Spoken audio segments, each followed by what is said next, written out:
Dos Romas han caído, la tercera está en pie y no habrá una cuarta. Es lo que decía en su carta dirigida al zar Basilio III, padre de Iván el Terrible, el monje Filofey, hacia 1510-1520.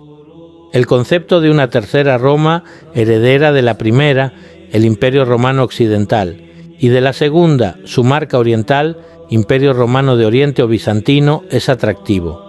¿Qué país no abrazaría la idea de convertirse en un imperio férreo, unificado y próspero llamado a expandirse y a existir durante siglos? En el siglo XV, la idea de una tercera Roma fue acuñada para el germen de lo que hoy es Rusia. A raíz de los últimos acontecimientos mundiales, cobra más interés y protagonismo que nunca esta idea.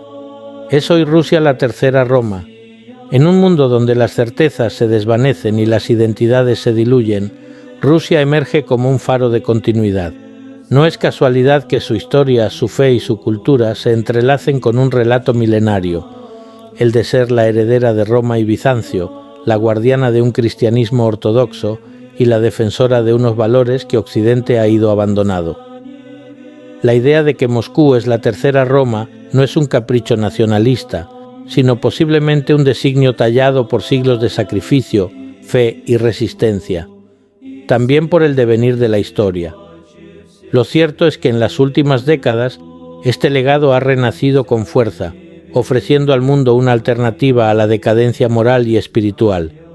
La semilla de la tercera Roma se plantó en el siglo X, cuando el príncipe Vladimir de Kiev, tras enviar embajadores a explorar las religiones del mundo, eligió el cristianismo ortodoxo.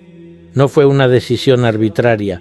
Bizancio, con su esplendor espiritual y su sofisticación, representaba la cúspide de la civilización.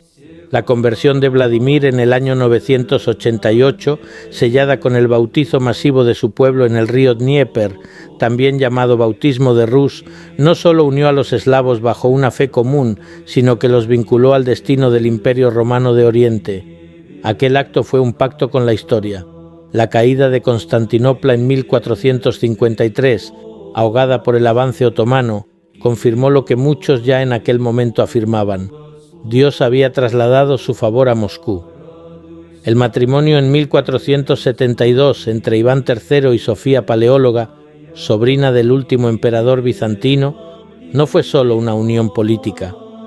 Trajo consigo símbolos sagrados, como el águila bicéfala, y una certeza: los zares del Gran Principado de Moscú eran ahora los custodios de la fe ortodoxa y los herederos de Roma. Iván el Terrible, coronado en 1547 como primer zar, César en latín, encarnó esta misión: expandir las fronteras de la Rusia cristiana y protegerla de herejes e infieles. El monje Filofey de Pskov lo resumió en 1510 con palabras proféticas: dos Romas han caído, la tercera permanece y no habrá una cuarta. Para él, Moscú no era una ciudad más, sino el último reducto de la verdad divina, un reino destinado a preservar la ortodoxia frente a un occidente corrompido por el catolicismo y un oriente amenazante bajo el islam. El siglo XX pudo haber sido el fin de este legado. La revolución bolchevique de 1917 declaró la guerra a la religión. Iglesias fueron destruidas, sacerdotes ejecutados, y el ateísmo se impuso como dogma de Estado. Pero la fe ortodoxa, arraigada en el alma rusa, no murió. En las catacumbas de la persecución, como en los principios del cristianismo, las familias transmitieron en secreto sus tradiciones. Los abuelos enseñaron a los niños a rezar y los iconos se escondieron tras las paredes. Cuando la Unión Soviética colapsó en 1991, Rusia no era un páramo espiritual. Poco a poco millones volvieron a cruzar las puertas de las iglesias restauradas, y la cruz ortodoxa se alzó de nuevo sobre las cúpulas de Moscú. La resistencia de la fe durante aquellos años oscuros demostró algo esencial. El cristianismo en Rusia no era meramente una institución, sino un pacto indestructible entre el pueblo y lo divino. Si la década de 1990 fue un periodo de caos y humillación para Rusia, la llegada de Vladimir Putin en 2000 marcó el inicio de una restauración, no solo económica o geopolítica, sino espiritual. Putin entendió que Rusia no podía ser grande sin reconectar con su esencia, aquella que la vinculaba a Bizancio y a su rol de guardiana de la cristiandad. Putin ha restablecido la simbiosis entre el Estado y la Iglesia ortodoxa, rota por los comunistas. El actual patriarca, Kirill, líder espiritual de los ortodoxos rusos, ha sido un aliado clave en este renacimiento. Juntos han promovido proyectos como la reconstrucción de la Catedral de Cristo Salvador en Moscú, dinamitada por Stalin en 1931. Esta catedral, hoy símbolo de la Rusia resurgida, no es solo un edificio, es un manifiesto de piedra que proclama que la fe y la patria son una sola cosa. Pero esta asunción de la nueva Roma como protectora de los cristianos no se quedó en el territorio de Rusia. Mientras Occidente miraba cruzado de brazos ante la matanza de cristianos en Siria e Irak, Rusia actuó. En 2015 Rusia envió tropas a Siria no solo por interés estratégico, sino para proteger a las comunidades cristianas masacradas por el Estado Islámico. Para muchos ortodoxos y católicos sirios, Rusia fue su única salvación, hasta el derrocamiento del hasta hace poco presidente sirio Bashar al-Assad, precisamente por la unión de diferentes facciones islamistas extremistas agrupadas en torno al grupo armado Hayat Tahrir al-Sham, HTS, capitaneado por el hoy presidente de Siria, Abu Mohammed al-Julani, al que el Departamento de Estado de los Estados Unidos incluyó en su lista de terroristas internacionales al relacionarlo con Al-Qaeda y espantosos ataques contra civiles y minorías religiosas, especialmente cristianos, en aquellos años, bajo el nombre de Ahmed al-Sharaa. Además de valedora de los cristianos perseguidos en Oriente Próximo, Rusia se ha convertido en las últimas décadas en abanderada de los valores conservadores, familia, tradición y moralidad. Frente a un Occidente que en su visión promueve el individualismo, el relativismo y la ideología de género, Moscú se presenta como el último baluarte de la civilización judeocristiana.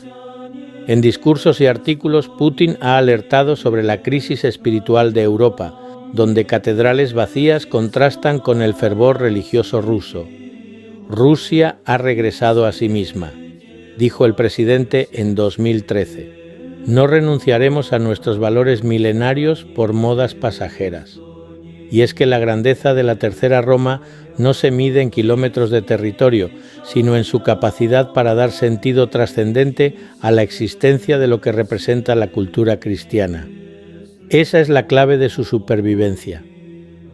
Mientras Europa borra su historia y Estados Unidos se desgarra en guerras culturales, Rusia ofrece una narrativa coherente basada principalmente en tres pilares. 1. La unidad en la diversidad. Con más de 190 etnias y decenas de religiones, Rusia defiende un modelo donde la ortodoxia actúa como cemento identitario, sin anular las diferencias. 2. Misión universal. Como en tiempos de los zares, Rusia se ve llamada a ser un faro para todos los pueblos que rechazan el secularismo radical. 3. La cultura como escudo. El apoyo estatal al arte, la literatura y la música clásica refleja un compromiso con la belleza y lo sagrado, antídotos contra la banalidad global. La Tercera Roma no es un anacronismo, sino una profecía autocumplida. En palabras de Fyodor Dostoyevsky, el alma rusa está llamada a salvar al mundo, y el pueblo ruso parece haber encontrado un líder que comprende que el poder sin propósito es efímero, que reivindica su legado cristiano y su rol de guardiana de valores eternos, ofreciendo al mundo la esperanza en algo más grande que uno mismo y la continuidad de la roca inquebrantable de Pedro. Espero que te haya gustado este vídeo, puedes dejar tu comentario más abajo, suscribirte y pulsar la campanita para no perderte más contenido como este.